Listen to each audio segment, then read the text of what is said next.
Vamos a continuar con el doctor Terrazas, médico egresado en la en la Universidad Mayor de San Simón. Realizó su especialidad en pediatría en el Hospital de Niños Dr. Mario Ortiz Suárez en Santa Cruz. Subespecialidad en neurología pediátrica en el Hospital Japonés. Actualmente trabaja en el Hospital Japonés de Santa Cruz.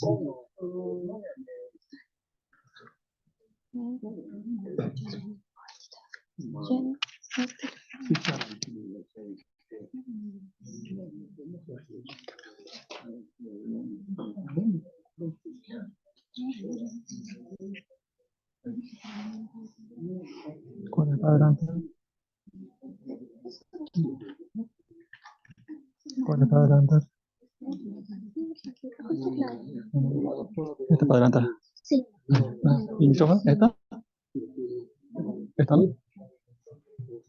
¿Esta? Hola. Bien. Buenas tardes. Gracias por la invitación y felicitar al comité organizador por este magno evento. Realmente es muy importante estos eventos y es difícil de organizar porque implica muchos aspectos, ¿no? Entonces, sé que no lo han pasado tan bien, pero bueno, aquí estamos en el pleno desarrollo del evento y eso es muy grato y es digno de aplaudir, ¿no? Bueno, dicho esto, el tema a compartir en esta jornada titula Crisis febriles, ¿no? La hoja de ruta del tema de crisis febriles, tenemos estos aspectos a tocar durante la exposición.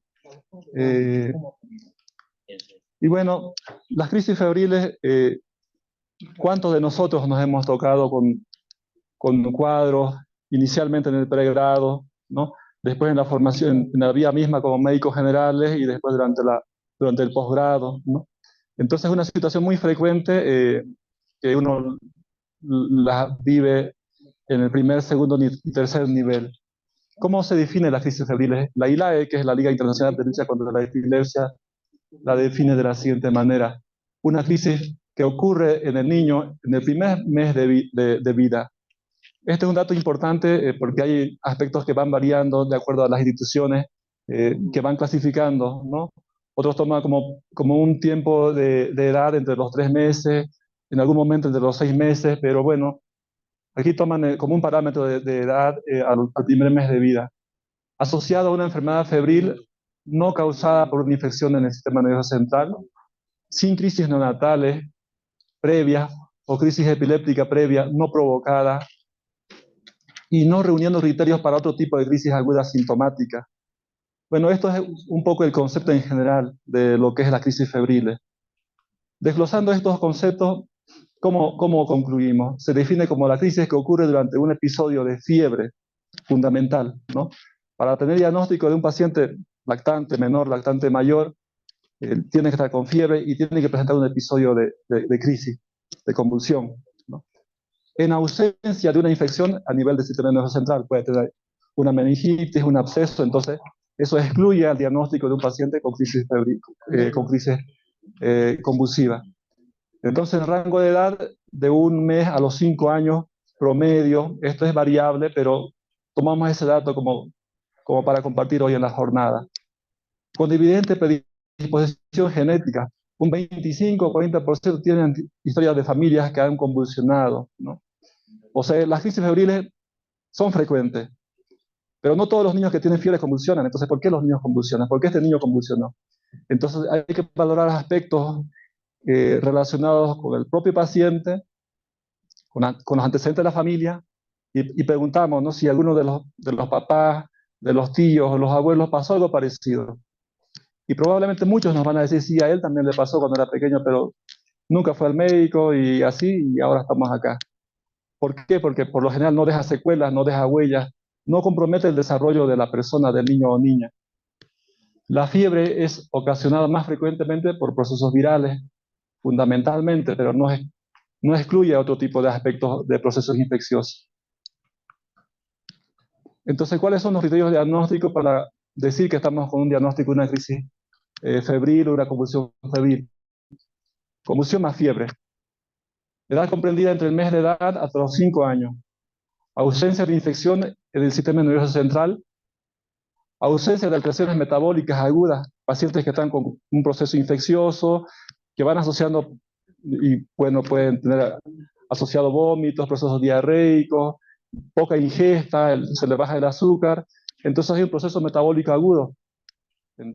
Entonces, eso excluye el diagnóstico. Ausencia de convulsiones afebriles previas.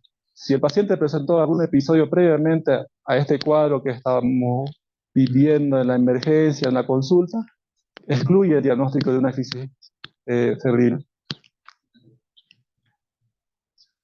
Bueno, las convulsiones febriles son muy frecuentes. Aún todas las convulsiones que se dan en la etapa infantil, ¿no?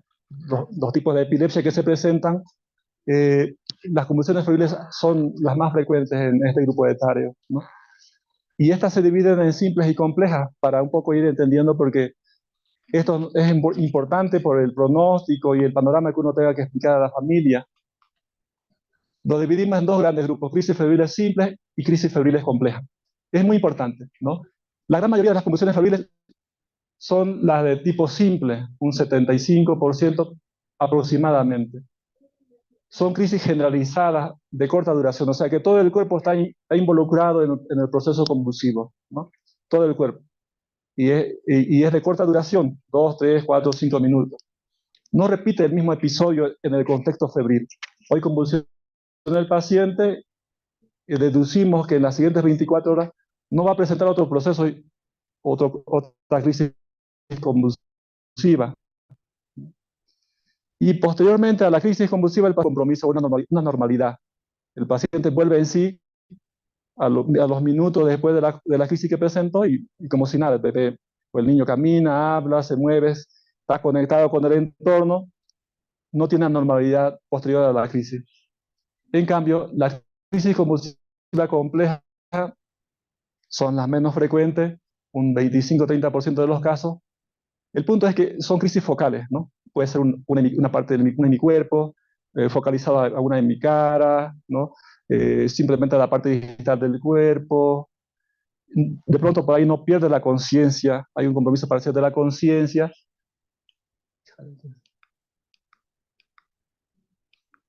¿Dónde estamos? Ahí. Y este episodio va a repetir en el contexto que se encuentra, o sea, va a presentar una y otra y entonces ya hace el diagnóstico de una crisis febril compleja. Y posterior a este evento puede probablemente el paciente tener un compromiso neurológico, un compromiso de la funcionalidad, ¿no? Y esto puede revertir en cuestión de horas, incluso días, ¿no? Pero el paciente vuelve a su estado anterior a la crisis. Entonces, que quede claro, son estos dos aspectos en el que vamos a ir discerniendo en el tema incluso del diagnóstico, de los estudios complementarios y la terapéutica. ¿Cuál es el riesgo de recurrencia? Porque viene el paciente y viene la familia y con todo el drama, por razón, porque es una situación muy dramática que vive la familia, primer episodio, primer contexto, y entonces la familia siempre dice, pensé que se me iba a ir, ¿no? Pensé que se nos iba a ir nuestro bebé. 50% cuando la primera crisis es antes del año de edad.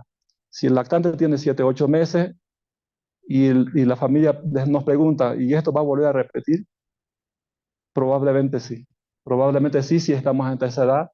Y a menor edad, mayor la posibilidad de que esto se presente nuevamente.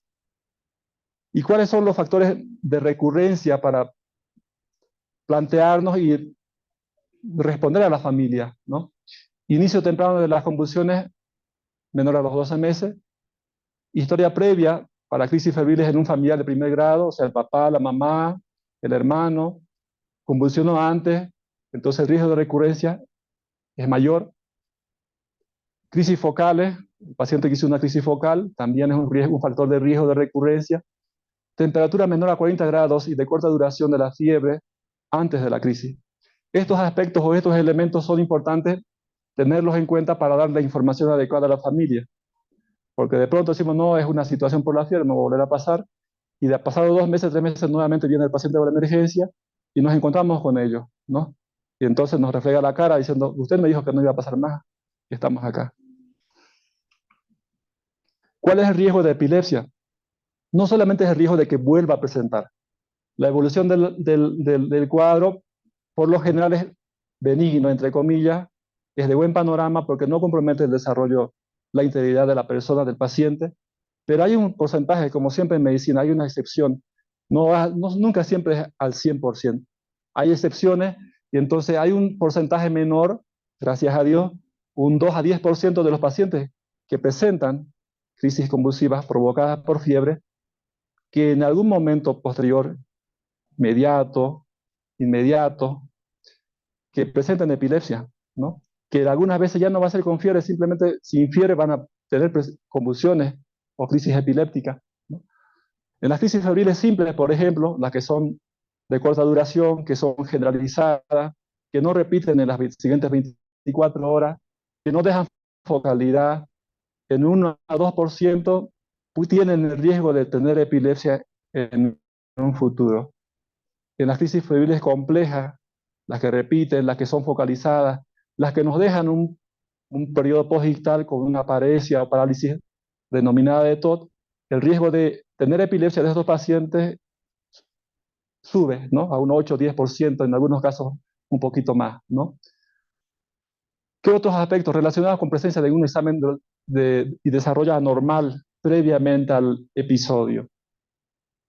Una convulsión febril compleja y una historia familiar de epilepsia suma, aumenta, incrementa el riesgo de epilepsia.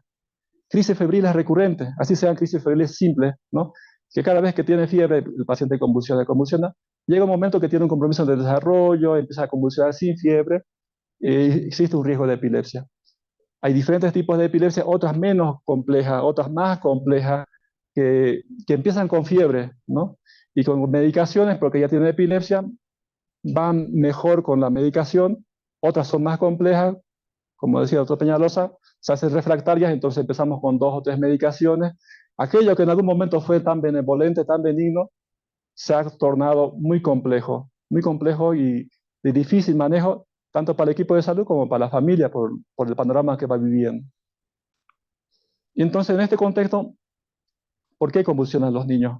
Hay muchos aspectos implicados en ellos, como mencionábamos, aspectos genéticos, también lo que es los aspectos de neurotransmisores en bueno, los lactantes menores, y sabemos que el cerebro está aún en desarrollo, y entonces ahí en la etapa de la mielinización, el cerebro aún está inmaduro, los neurotransmisores excitatorios están en su máximo funcionamiento, no así los inhibitorios.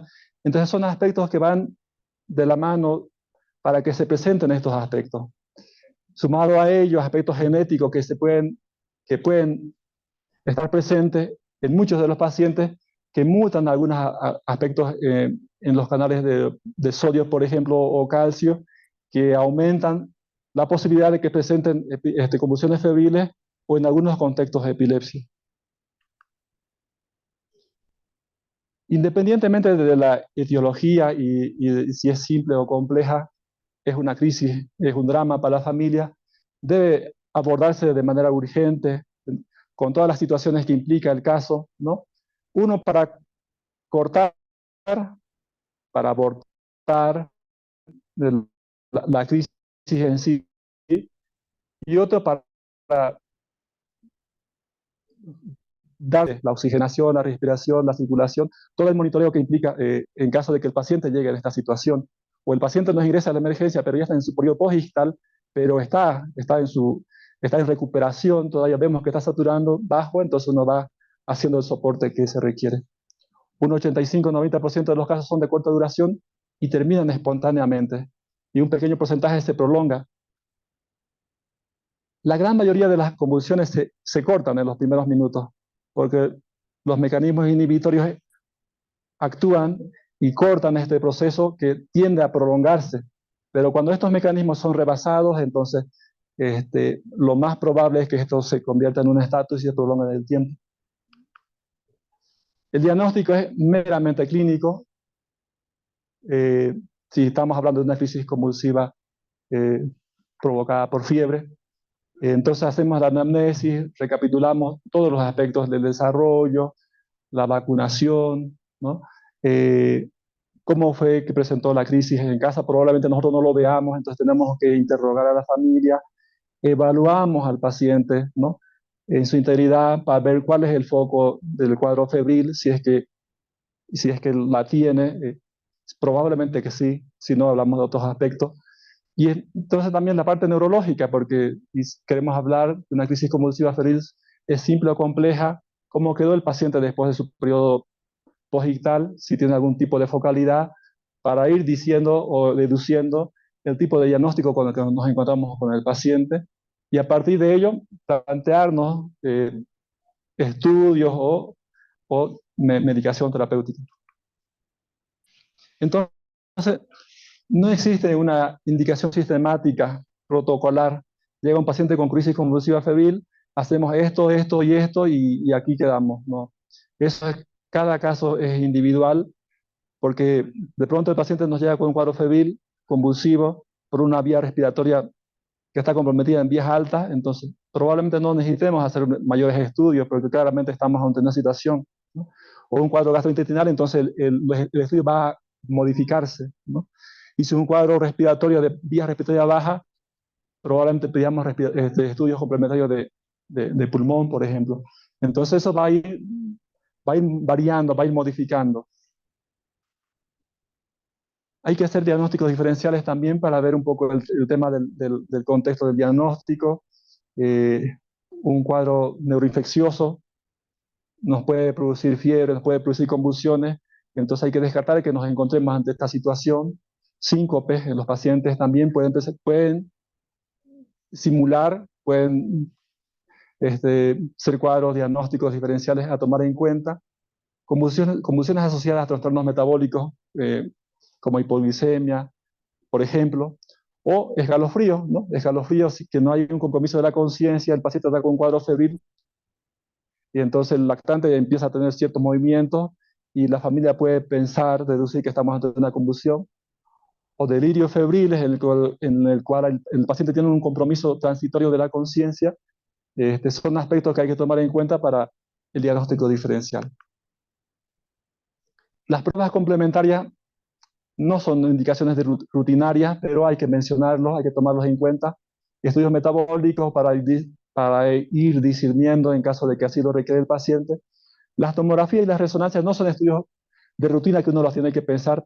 Por ejemplo, la crisis febril es simple, no está en el pensamiento de uno hacer estudios complementarios de imagen.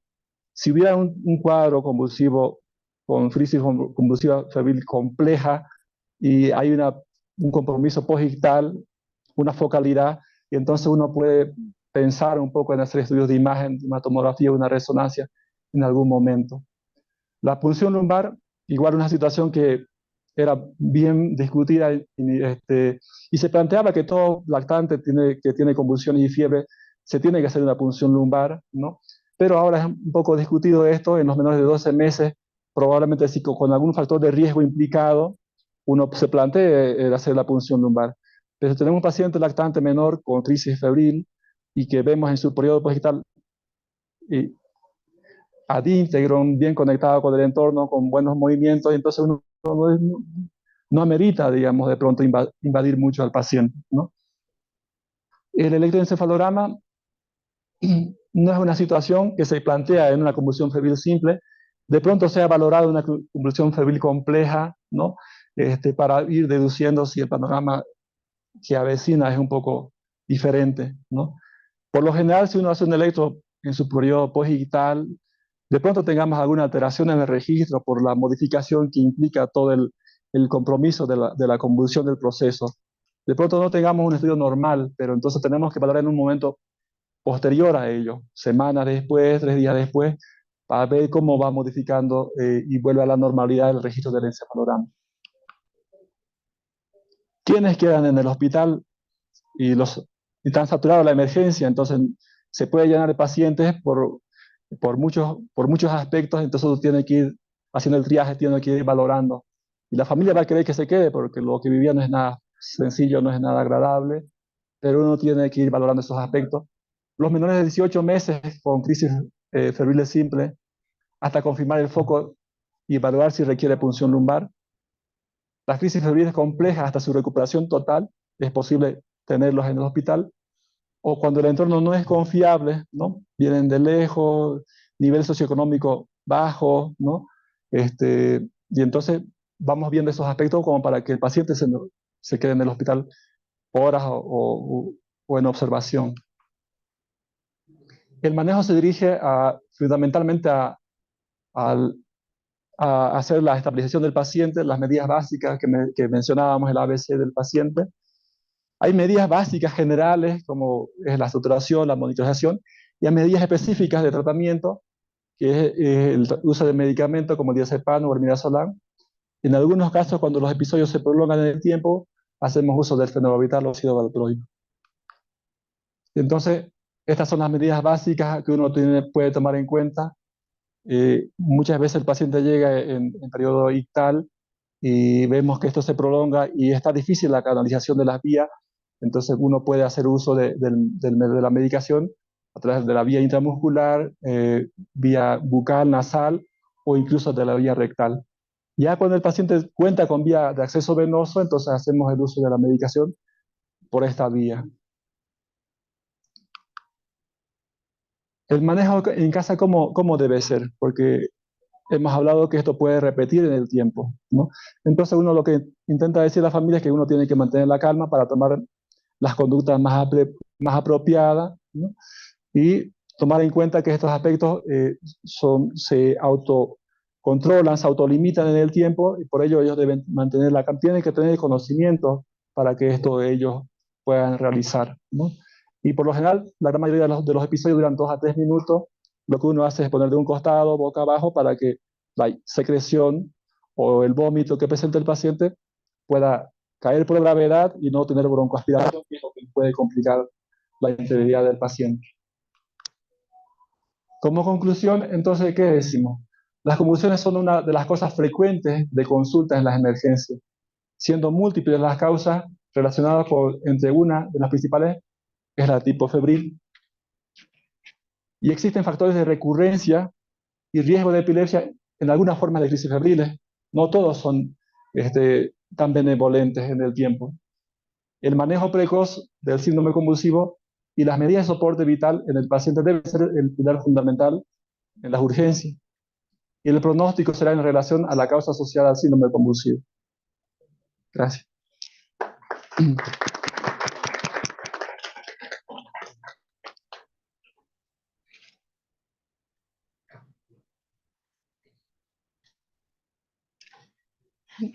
Gracias, doctor, por su exposición. A nombre del comité organizador, le quiero entregar este reconocimiento y bienvenido, doctor Oruro. Gracias.